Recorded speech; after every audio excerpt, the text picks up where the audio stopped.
Morning. সম্পদ ভরকন্যায় তোমাদের অনেক অনেক স্বাগত ও ভালোবাসা। আশা করবো তোমরা সবাই খুব ভালো আছো, সুস্থ আছো আর সাবধানে আছো। আজকে আবার একটা নতুন ব্লগ নিয়ে তোমাদের সামনে হাজির হলাম। সকালবেলা মোটামুটি সমস্ত কাজ বাজ করে নিয়েছি, আর দেখবে একটু রোদ উঠলে বেশ ভালোই লাগে। আর অনেকদিন থেকেই ভাবছি বিছানা চাদরটা পাল্টাবো, সেটা আর হয়ে উঠছিল না। তো ফাইনালি আজকে একটু রান্নার চাপটা কম আছে, বলতে পারো এবেলা সেরকম কিছু রান্না করব না। রোদ উঠলে না মনে হয় এটা রোদে দিই ওটা রোদে দিই, আর বালিশগুলো না দেখবে স্যাঁতস্যাঁতে হয়ে গেছে। তাই একটু ভাবলাম জানলার সামনে রোদ এসেছে, রোদের মধ্যে দিয়ে দিই। আর আজকে আকাশটা দেখে মনে হচ্ছে যেন ফাইনালি কিন্তু পুজো চলেই এসছে। আর সত্যিই পুজো চলে এসছে, তাই না? হাতে গোনা দুটো দিন, এই দুটো দিন চলে গেলেই আমাদের কিন্তু পুজো চলে আসবে। আর মাঝখানে এই দুটো দিনের মধ্যেই কিন্তু বিশ্বকর্মা পুজোও চলে এসছে আমাদের। আর বিশ্বকর্মা পুজো হওয়া মানেই পুজো চলে আসা। আর তো দিন নেই, ব্যাস মাও চলে আসছে। তা যাকগে, সব কিছু ভালো খারাপের মধ্যে দিয়েও মা না আসলে তো কারোরই ভালো লাগবে না, না? মা তো সবার মধ্যে দিয়েই এই বছরে 4টে দিনের জন্য আসে, তাই না বলো? আর এদিকে দেখো, আমার একটু বিছানাটা যেহেতু গুছিয়ে নিয়েছি, তাই ভালো ঘরটা একবার ঝাড় দিয়ে দিই। আর এদিকে শাশুড়ি মা এসেছিল, বসে বসে চা খাচ্ছিলাম দুজনে মিলে, তখন গল্প করছিলাম। এবার যেহেতু আমার একটু বেরোবার আছে, ওই জন্য আমি তাড়াতাড়ি করে কাজটা সেরে নিলাম, আর বসতে পারছি না। আর এদিকে শাশুড়ি মা গল্প করেই যাচ্ছে, আর আমিও কাজের মধ্যে দিয়েই কথা বলছি। কারণ আমার বসে থাকলে চলবে না, কারণ আমার একটু বেরোতে হবে দরকারি কাজে। সেটা তোমরা একটু পরেই দেখতে পাবে। আর নিশ্চয়ই এই আমার যে কী দরকারি কাজ সেটাও তোমাদের আমি কোনো এক টাইমে বলবো, কারণ এখন সেই হিসাবে বলতে পারছি না। আর দেখো ফাইনালি কিন্তু বেরিয়েই পড়েছি। আমি আর পিয়ালি শ্রীরামপুরে চলে এসেছি।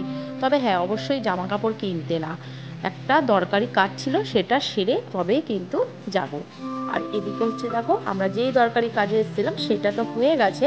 আর এদিকে এই রাজবাড়িটা না দেখতে পেলাম, বেশ ভালো লাগছে। কত বড় রাজবাড়ি দেখো, কিন্তু এখানে না কোনো ঢোকার পারমিশন নেই।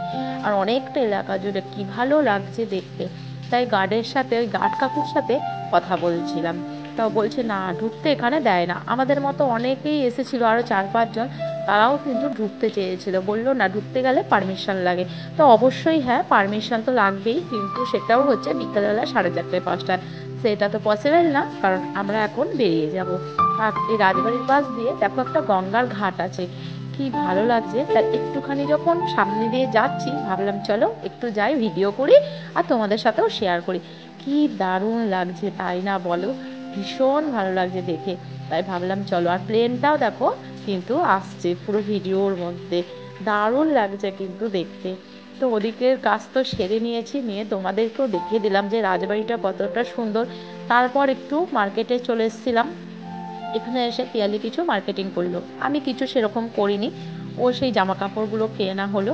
আর তারপর খুব জোর খিদে পেয়ে গিয়েছিল, বাড়ি গিয়ে রান্না করব, তারপর তো খাবো বলো। তো ফাইনালি দেখো হোটেলে ঢুকেছি ভাত খেতে। তো ভাত, ডিমের ঝোল, আলু পোস্ত, আলু সেদ্ধ, ডাল, এগুলো ছিল। আর ভাত যা দিয়েছে আমাদের দুজনের হয়ে যাবে, কিন্তু একটা ডিমে তো হবে না, তাই জন্য আবার একটা ডিম অর্ডার করেছি। দেখো, আর মনে হয় অনেক দিন পর, বলবো কেন, অনেক বছর পর একটু বাইরে খেলাম। কি শান্তি করে যে খেয়েছি সে আর বলার কথা না, বেশ তৃপ্তি করে খেয়েছি। তারপর বাড়ি চলে এসেছি, আর ভিডিও করা হয়নি। এসে দেখো আমি কিন্তু রান্নায় ঢুকে গিয়েছি।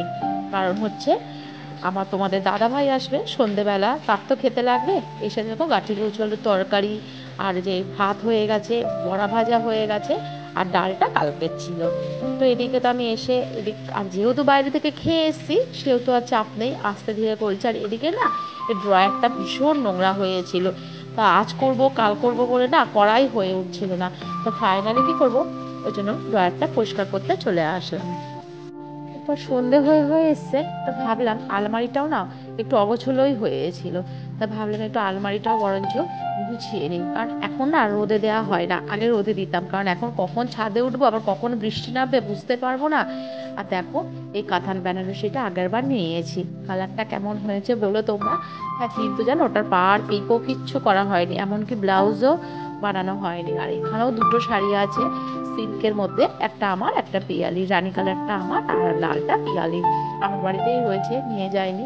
তো এদিকে দেখো আলমারিটা মানে পুরো, এত বড় আলমারিটা পুরোটাই আমার রয়েছে সব। এখানে না বাবুর আছে, না তোমাদের দাদা ভাইয়ের আছে, কারো নেই। 4টে শাড়ি রয়েছে। কি বলো তো, আগে না শাড়ি পরতাম তো, ওই জন্য এত শাড়ি রয়েছে, কিন্তু এখন তো তোমরা সচরাচর দেখোই শাড়ি আমি পরি না, মানে পরা হয় না। আর আগে শাড়ি পরা হতো, আমার যখন শ্বশুরমশাই ছিল বেশিরভাগ উনি শাড়ি পছন্দ করতেন, যার কারণে শাড়ি পরা হতো। আর ব্লাউজ দেখো, প্রচুর ব্লাউজ আছে, যেগুলো প্রত্যেকটা শাড়ির সাথে ম্যাচিং করে করে একদম বানিয়ে বানিয়ে পরা হতো। আর এখন শাড়ি দেখলেই ভয় করে, এই শাড়ি পরতেই পারি না। শাড়ি পরতে গেলেই মনে হয় 1 ঘন্টা লেগে যায়, প্রথম কথা ঘেমে নিয়ে একাকার হয়ে যায়, কারণ আমি একটুতেই প্রচণ্ড ঘেমে যাই।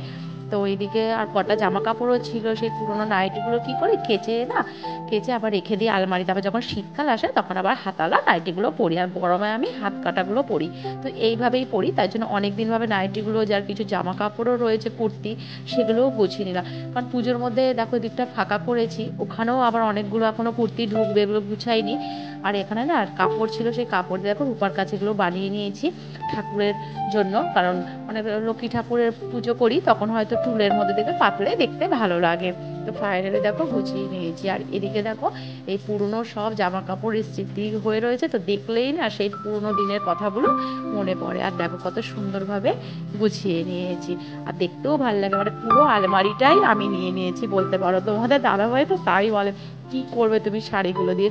সত্যিই কি করবো, পুজোতে পারি না, কারণ হচ্ছে শাড়ি তো এখন পরা হয়ই না। ওই যে বললাম এই পুজোতেই অলরেডি দেখো 3টে শাড়ি কিন্তু হয়েই রয়েছে, কিন্তু না হয়েছে ব্লাউজ, না হয়েছে পার পিকো। শাড়ি পরেই চাই না পরি, দেখবে মেয়েদের শাড়ি গয়নার প্রতি একটা লোভ থেকেই যায়, তাই না বলো? সে তুমি পরো চাই না পরো, তো আমাদের এখন পরা হয় না, এটাই হচ্ছে বড় ব্যাপার। তবে পুজো আসছে পরবো, তাই না? তো চলো, সন্ধে হয়ে গেছে, এখন একটু চা টোস্ট বিস্কুট নিয়ে বসি, একটু চা খেয়ে নিই, আর তারপর রুটি করবো। আটাও মেখে রেখেছি, কোনো চাপ নেই। আর এদিকে দেখো আমাদের পুষু কিরকম খাটের মধ্যে শুয়ে আছে, ও তো নিচে একদমই শুতে পারে না। তো চলো রুটিটাও করে নিই। তো আজকের মতো ভিডিওটি এখানেই শেষ করছি, আশা করব ভালো লাগলে একটা লাইক করো, কমেন্ট করো, সাবস্ক্রাইব করো, শেয়ার করো, আর পাশে থেকো। আজকের মতো টাটা, গুড নাইট।